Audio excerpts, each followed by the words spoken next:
Hey all, it's Morgan Young, and this is Long Story Shorts. And we're going to jump right into this episode because we have a lot to tell you about, starting with the stories that you just need to know going into this week. We've got a lot to cover, so we are starting with a couple of major headlines involving ICE detention centers, the latest on the conflict with Iran, some headlines that you need to know about involving travel woes caused by a partial government shutdown, a local controversy involving the Texas Rangers, and a family looking for answers after their dog was shot and killed, and a warning from experts on using AI to help handle personal conflicts. A federal jury in Fort Worth convicted 9 people, prosecutors claiming they exposed a North Texas Antifa cell. Their defense attorneys say it was peaceful protest. They went out there to do a noise demonstration, and as I stated in my closing, showcasing some of Mahdi's statements to provide a fourth outside of the facility. Prosecutors told jurors the group arrived at the Prairieland ICE Detention Center last July 4th, dressed in black, armed with guns, fireworks, and explosives, then vandalized the center. Benjamin Song, the accused leader, fired the shot that injured an Alvarado police officer responding to the scene. Song, guilty of attempted murder of a police officer, discharging a firearm, and several other federal charges. His 8 co-defendants convicted on a range of charges, including rioting, providing material to support terrorism, and weapons and explosives offenses. I thought she might have a chance on conspiracy. There's no way they established anything else. The defendants' family and friends outside the courtroom every day with signs and banners. A peaceful protest, if you consider that a riot, I don't know what the definition of a riot is anymore. No comments from federal prosecutors after the verdict, but FBI Director Kash Patel wrote, "Acts of violence against our law enforcement partners will not be tolerated, and we continue our work to protect communities across the country from domestic terrorism." Now, Benjamin Song facing 20 to life in prison. I know the jury did their very best. I'm disappointed. The jury has spoken, and we move forward. For now, the defendants will remain in custody, back in court June 18th for sentencing. In Fort Worth, I'm Scoop Jefferson. A man has died in ICE custody in Dallas. He had been in custody for 1 day. That is according to federal authorities, who say he died at Parkland Hospital Saturday morning after complaining of shortness of breath and chest pains Friday night, hours after they took him into custody. His name is Mohammed Nazir Paktiawal. He is originally from Afghanistan. According to Afghan Evac, he worked alongside U.S. Special Forces during the war in Afghanistan. They say he is a 41-year-old father of 6 who had been living in Richardson while his asylum case was pending. Afghan Evac is a nonprofit that helps resettle men and women who worked with the U.S. military. Now, ICE's news release said he had previously been arrested for fraud and theft. I know you have a lot of questions that you want answers to. We don't have all of the answers at this moment, but this is a story you will hear more about as the week unfolds. The war in Iran is entering week 3. New video shows search crews searching for survivors from an attack on Iran's capital city of Tehran. President Trump threatening Iran's oil infrastructure after the U.S. bombed Karg Island military sites. This is just one of many strikes on Iran from the U.S. and Israel since the start of the war. Days before, 6 American servicemen were killed after their refueling jet crashed in the Middle East. The Pentagon says the crash was not caused by hostile or friendly fire, but the U.S. is not slowing down its military operations. The U.S. is deploying thousands of Marines and sailors, along with 3 Navy ships to the Middle East. But U.S. officials say this does not mean ground troops will enter Iran. The Strait of Hormuz has been tightly blocked, with Iran attacking oil tankers. U.S. officials are vowing to get it reopened. They are exercising sheer desperation in the Straits of Hormuz. Something we're dealing with. We have been dealing with it and don't need to worry about it. Meanwhile, oil and gas prices are climbing. The U.S. is easing sanctions on Russian oil sales. However, President Trump acknowledged Russia may be helping Iran.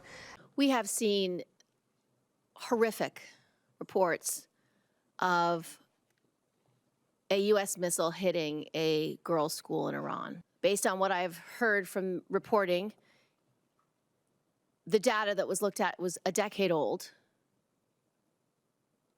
That any person who can get satellite access to Google Maps today can see that this was a school. At the operational level, both from my time in U.S. Central Command previously and then now at U.S. European Command, I can assure you that we have robust standards that we go through and look to see and update the imagery and update our understanding of the target and refresh the intelligence on a recurring basis to determine the chances of civilian harm and to address any collateral concerns that might be there. So you just know I'm absolutely committed to trying to mitigate that risk. I appreciate your testimony. I'm highly concerned, however, that Secretary Hegseth does not agree with you. Secretary Hegseth has criticized rules of engagement designed to adhere to the laws of armed conflict and support civilian harm mitigation. Secretary Hegseth has also cut the Civilian Protection Center of Excellence by about 90%. You did not mean to say that we had targeted a school. That a missile hit a school. No, but it's the word targeting. Yes, of course. That you did not mean. How we chose a target that turned out to be a school, albeit next to a appropriate target of a naval base. But the fact that it is chosen as a target, I'd like to know, and I hope that we can have an open hearing on this, Mr. Chairman. If you are heading out for spring break, make sure that you arrive early and, of course, double check your flight status. You can also track TSA wait times on both airports' websites. Now, we are not seeing long security lines at either of those airports, but definitely a different story in Austin. The lines there stretched outside the terminal on Friday. This is due in part to the partial government shutdown, which continues to impact TSA agents. The shutdown means those agents are going without a paycheck again. This week, Congress failed to pass a measure that would have ended the shutdown and fully funded the Department of Homeland Security. The holdup is disagreement about how to fund ICE because of concern over immigration enforcement actions. But TSA agents are the ones who are struggling. The fact is they can't afford it. Most TSA workers, as most Americans are, living paycheck to paycheck. So to be going through this again so close to the last shutdown is detrimental to a lot of officers. This is the third government shutdown since September. Food banks all across the country are now stepping in to try to help impacted workers. Congressman Mark Vesey is urging the Texas Rangers and Major League Baseball to remove a controversial statue from Globe Life Field. The Rangers installed One Riot, One Ranger last week. 6 years ago, it was removed from Dallas Love Field because it commemorates a state trooper known for blocking integration at Mansfield High School in the 1950s. Congressman Vesey says that tribute undermines the legacy of Jackie Robinson. The baseball team insists the statue represents all Rangers. We 100% believe it was intentionally done because he was shot 3 times. So this is Sheriff, a 4-year-old basset hound. His owners, Catherine and Dalton Samick, say someone shot and killed him. He was the sweetest, kindest dog. Alvarado police are investigating. They say it happened on February 25th between 10:30 in the morning and 4 p.m. in the afternoon. The Samicks believe someone jumped the fence and then shot Sheriff several times. Now, there is a $5,000 reward. Now, the family asks if anybody has any information to come forward, but they want you to put yourself in their shoes. Just think if it was your animal that got taken away from you, how would you feel? Warning this morning about how people are using artificial intelligence for personal advice. From breakups to awkward conversations, more users are now asking AI how to handle tough moments in life, a trend that researchers are calling social offloading. But experts warn relying too much on AI could hurt emotional development, especially for teens who are still learning how to deal with things like disagreement, rejection, and real relationships. They tell users what they want to hear rather than challenging them to grow. So if you're a teenager, this is like kind of a false feedback loop because a real relationship is going to involve friction and compromise. Researchers say AI can be helpful, but it should not replace real conversations. They're urging parents to talk with their kids about using AI responsibly and make sure that it's not their only outlet. Now that we've seen the stories that you need to know, let's get into the ones that you just have to see. From wild video to heartwarming moments with North Texans doing extraordinary things, you're definitely going to want to check out this batch. A quick-thinking skier helped rescue another person who was trapped upside down in some deep snow. The man behind the camera says he watched them veer off to the side before getting stuck. So he helped clear enough of the snow out to get the man out. The man said that he shared the video to raise awareness about ski safety. The area had a total of 55 inches of snowpack. That's according to state transportation officials. I don't go out. Come here. It's too draining. I'm an introvert. I'm happy being at home. Happy and content until the day Denise Bush I was devastated. watched her son, her baby, All I did was cry and be scared. I was a nervous wreck. leave Fort Worth to join the Navy. It was terrible having an empty nest. And the best therapy this introvert can find. He's a therapy dog. That's what he thinks he is. With 2 dogs named Cutie Pie and a pug named Mr. Wednesday, He watches and makes sure I do what I'm supposed to. is to sit in her easy chair and crochet. I crochet every day. It's helped me not worry. I tell you what it is doing, it's keeping me sane. And it dawned on her one day that maybe there were other moms worried sick just like her. God said, hey, and in need of a stitch of sanity too. I want you to make scarves for all the Navy moms that want one. She found a Facebook group for military moms, offered to crochet personalized scarves for free. They all feel exactly like you do, whether you know it or not. And that was about 500 scarves ago. I'm in Tulsa, Oklahoma. I am in Saratoga Springs, Utah. I am currently living in Alaska. Military moms across the country I wear it every day to work. proudly wear the gift of a Fort Worth introvert. When I put this on, it's like, just reminds me that they're going to be okay. For all the world to see. To be able to walk around my hometown and have this with me, it's like taking my babies with me everywhere I go. They're very simple stitches, but somehow, I think it's magic when it gets to the mom and the mom puts it on. It looks beautiful to me too, and moms are so happy. But there was a happiness that Denise was desperately seeking too. She's an introvert for a reason. And it's considered a manageable form of leukemia. Yes. Acute lymphocytic leukemia, a treatable form of that disease. But 30 years ago, her own mom got the exact same diagnosis, one that made her so distraught that Nancy Calloway ended her own life. She hadn't learned a way to cope with that kind of news, right? And there wasn't a lot to be done. You just got sick and passed 30 years ago. Which was when I noticed. Yep, she's always here. Her mom was in the room with us. She would like that I was doing these. She would tell me how beautiful they are and how proud she is of me. That pride and the sanity Denise is looking for. There is a healing to the crocheting for sure. Is giving her something to live for with every stitch. It makes me feel connected to the military moms. I know they miss their kids too. Denise, I adore you. Miss Denise, you are a blessing. What she's weaving here, she's connecting us. We're a whole village. We support each other, and wearing this just reminds me every day that no matter how hard my day is, there's so many other moms going through the same thing. I feel so blessed that they like them. So in that corner of a small house in Fort Worth, with a sometimes snoring pug keeping guard, Denise Bush keeps crocheting and connecting a family of military moms while mending the frayed pieces. It's more of a blessing to me than it is to them. Of her own life too. Mr. Wednesday, you can't get pug hair on here. In Fort Worth. Come on. I'm Kevin Reese. No pavement to worry about. Woohoo! Just another ride to work. The roads may have been covered in snow, but that didn't stop a Minnesota meteorologist from skiing to work. That's right, Brendan Pham was going to work at 3 a.m. That is crazy. So skiing seemed to make sense for him, but he didn't ski back home. Instead, we're told his girlfriend picked him up.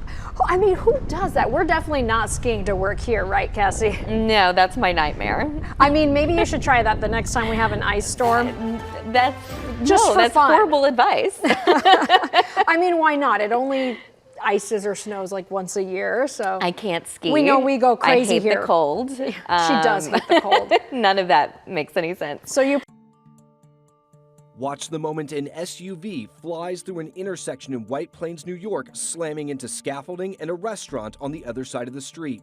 Authorities say, incredibly, no pedestrians were hurt. The driver escaped without serious injuries. Take another look at this close call as the speeding vehicle narrowly misses people crossing the intersection, going airborne and splitting through oncoming traffic before crashing, coming to a rest as smoke billows from the car. News 12 Westchester says police are looking into the cause of the accident. The White Plains Public Safety Department publishing the video online to highlight the importance of defensive driving in heavily trafficked areas.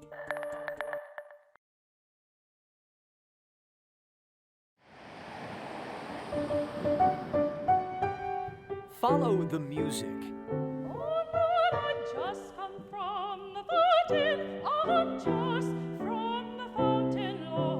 My heart has always been here.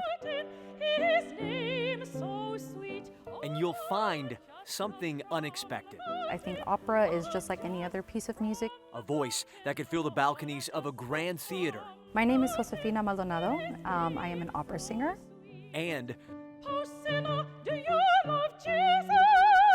Josefina Maldonado learning that voice not just a gift, but a guide. I have told several other musicians that she is just one of the most talented singers I have ever had the pleasure to work with. Maldonado is 29, from Oak Cliff, a first-generation American, and recently placed first in the 49th National Association of Teachers of Singing competition in January. And let's just say, it's far from American Idol. It was some of the best singers, I would say, in the nation. Inside this sanctuary at Preston Hollow Presbyterian, it didn't shock anyone.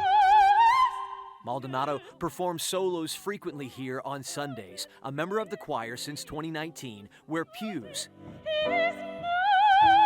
have felt like a front row seat for members. You can see it and you can feel it. They're sitting up straight and paying total attention. Maldonado always knew she had pipes. Christina Aguilera was actually one of my favorite singers, but when I went to school in my undergraduate, that's actually when I learned about opera, and I've kind of been leaning towards that ever since. Yet when she started singing a bit more here, I rage quit my job. I just up and left and said this isn't for me. It encouraged her to pursue opera full-time. I am again on the path to becoming and being the person that I actually want to be. People often find meaning in a church. Maldonado found her voice and the purpose behind it.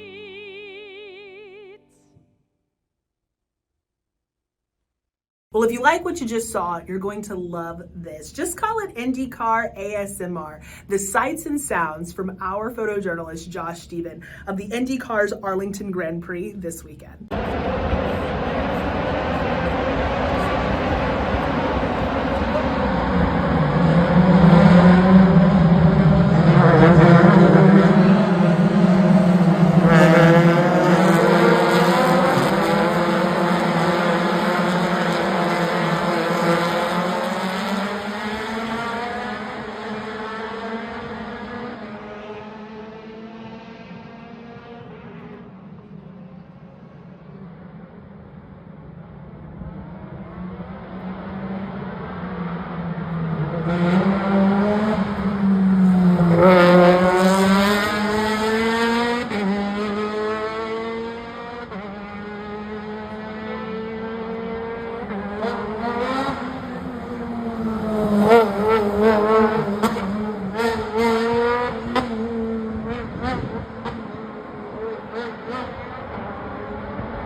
ramp up the action and get into some sports fun. How well do you know our area high school mascots? Do you think you know more than Jonah Javad, a member of our sports team, one of our sports anchors? Let's see. There's too many high schools. There's too many.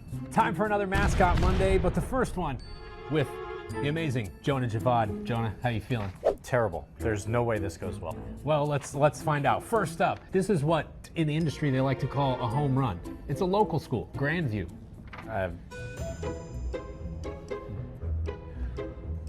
Greyhounds. Zebras. Okay. Yep. Only one of 2 high schools in America with a zebra mascot. This is another. It's gonna get worse. We'll find out. Okay, here we go. This has historically been a good football school. Hutto. Oh! I know the head coach at Hutto, but the mascot is buried in there. The Wildcats? The Hutto Hippos. Should have known that. Yeah, because in 1915, of course, a hippo escaped from a circus train and was found in the creek. Of course, that's right, yeah, as everyone knows. If you were wondering why a Texas high school had a hippo as their mascot. All right, from San Antonio, Alamo Heights. Rhinos. It's an animal. Okay. The mules. Okay. Well, I mean, I guess it's an animal, but they named it after their former head coach, whose nickname was the Mule. That's why they did it? Yeah. Okay. Their former coach, Earl Mule Frazier. That's cool. I like that. He led them to their first district championship. I like that. That's in creative. 1926. Monday. Not Tuesday, not Wednesday. Monday. Marauders? Ooh, that's kind of close. Minutemen? I mean, Moguls. I knew it was going to be an M.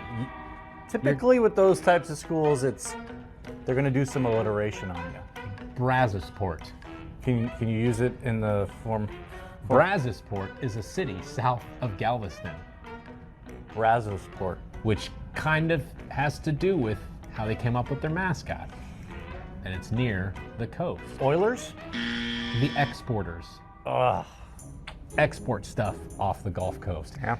Hey, 0 for 5. It's a valiant first attempt. Yeah, listen, that was the expectation, and we followed it. There's too many high schools. There's too many. And there's only going to be more. Which means we have plenty to do another Mascot Monday next week. Oh, no. Yeah, maybe you'll do better next week, Jonah. That's it for this episode of Long Story Shorts. We will see you back here on Wednesday. You'll have a great day.